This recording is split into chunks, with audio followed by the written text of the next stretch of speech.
The Romanian Revolution, also known as the Christmas Revolution, December 1989. Christmas Day, 1989, one of the most repressive communist dictators and his wife are executed after a summary trial, charged with crimes against humanity.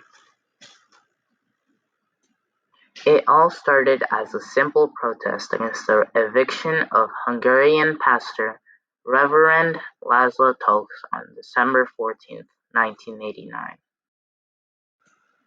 Quickly after, the ruthless dictator Nicolae Ceausescu decided to carry out the eviction on December 16th. Soon the military officials were met with hundreds of protesters in front of Laszlo's house yelling anti-Ceausescu slogans. With swift actions, the Romanian armed forces used tear gas on the multitudes. They also used water jets and opened fire on the civilians with tanks. On December 21st, 1989, Nicolae Ceausescu spoke to an audience in Bucharest, Romania. This was his last speech. During this speech, he was booed and was met with thousands of people screaming at him and expressing their unhappiness on live TV in front of an audience of thousands of people.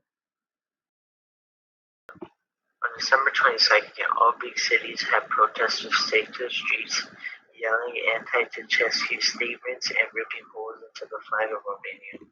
Nicolae ordered his army to shoot the people.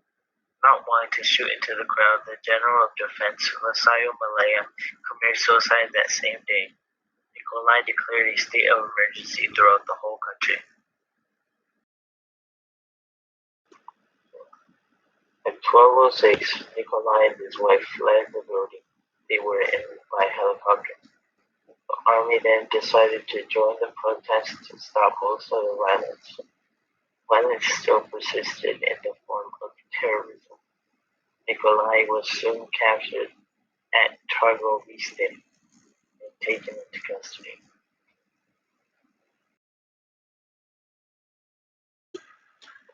On December 24th, CFN's leadership and the military came to the agreement that they would try Nicolae and his wife and sentence them to death afterwards.